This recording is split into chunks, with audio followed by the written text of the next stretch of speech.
I don't know if y'all saw this apology, but it was whack. I saw her say something. I saw her say some words, string some words together. Welcome to Keep It, Cricket Media's show about pop culture and politics and what happens when they smack into each other at an alarming speed. I'm your host, Ira Madison III, a television writer and Fall Out Boy fan.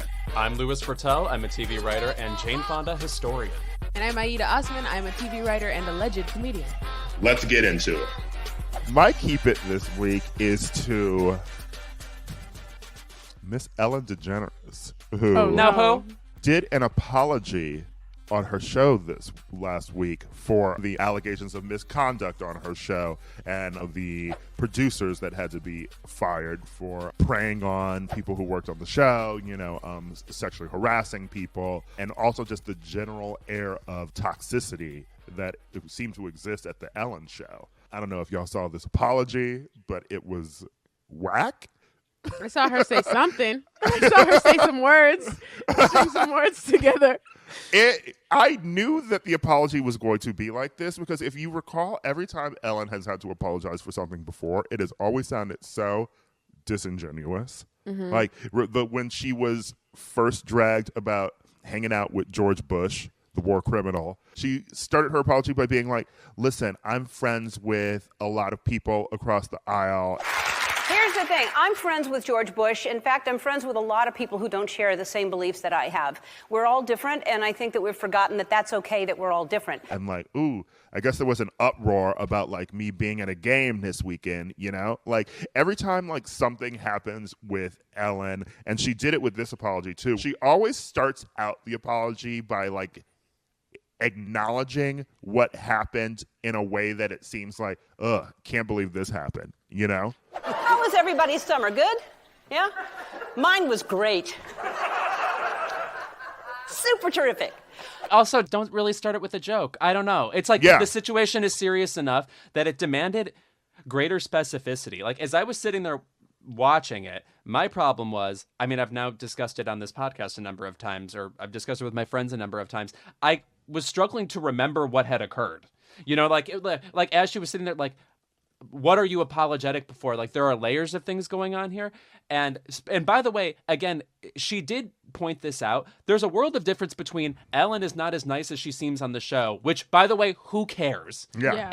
And secondly, there's a culture of, horror, I guess, or of contemptible behavior occurring on the show. And I just wish she had been specific about that and how those kinds of things occur, because that really affected people. It has nothing to do with just, Ellen, you looked at me wrong one time. Yeah, you don't get to respond to accusations of sexism and racism and workplace hostility with, I'm so sorry, I'm me still learning. Like, you don't get to do that, Ellen.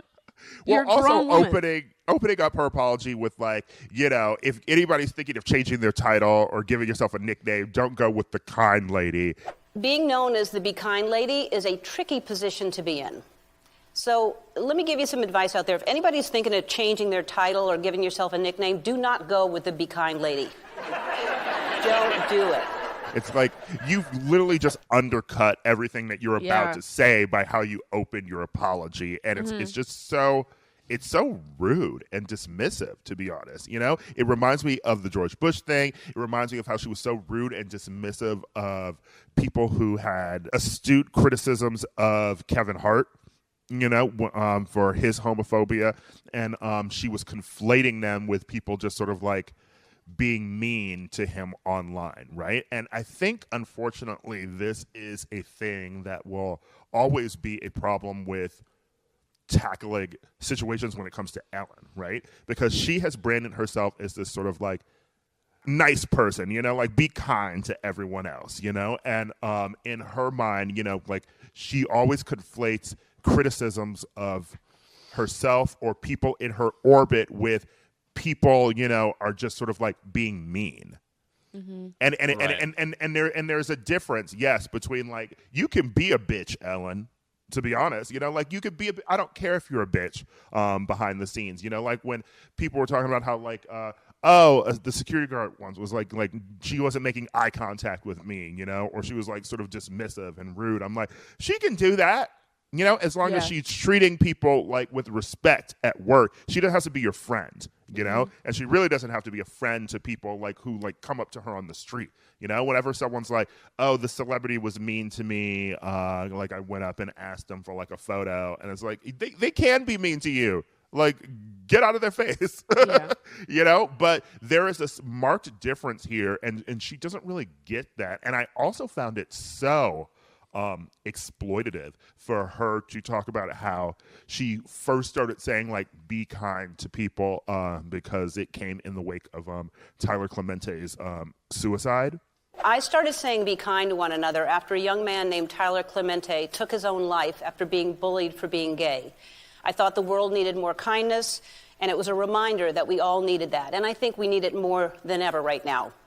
You fostering a workplace that is creating trauma for people of color and for other queer people, and allowing predators to just sort of like run rampant at your workplace has nothing to do with this fucking kid who took his life, okay? Like, and you trying to be like, I am a nice person and I'm trying to foster kindness because I'm really torn up about this kid who took his own life. It's like that has nothing to do with what was going on in your workplace, and the fact that you would try to exploit that and sort of like give yourself like sympathy I found it offensive. Yeah, Ellen didn't have the advantage because I don't think any of us wanted to hear an apology from her. We wanted her show to stop being on the air. So just from that, at the beginning, she was doomed. And that's what made it one of the least satisfactory apologies that I think I've heard in a long, long time. Unfortunately, I've heard way too many firsthand accounts of my friends who worked at the Ellen show talk about their own personal issues at the show for her to ever have been able to redeem herself. So I'm sorry, Ellen. There's just no walking this back. Yeah, you know, and it's unfortunate, too, that we just sort of, like, ascribe, you know, this, like, cult of personality, I guess, to people, you know, like, especially someone like Ellen, you know, like this quote-unquote niceness that she's been allowed to exploit, you know, and, like, you don't have to be nice, you don't have to be kind, just, like, don't let racism and, like, sexual harassment happen at your workplace, girl. 62 years old, talking about I'm a work in progress. Right. I have never seen a play get good in the third act. Like, if you don't sit your already done ass down. What? Oh my God, the entitlement. I recommend witness for the prosecution. Agatha Christie's best. Yeah. Remember when she, at the beginning of Quarantine 2, was just sort of like, wow, I'm bored in my house like everyone else. Like, let me call up Michelle Obama. It's just like, there's always this air of like, I'm so put upon. It's like, girl, you rich. Yeah. You live on a compound. You are rich. It's just, it's still no apology too for like the wild ass way that she had like Portia like being on Instagram defending her. You know, it's just like it just seemed like the apology was for nothing, and it really missed the mark, unfortunately.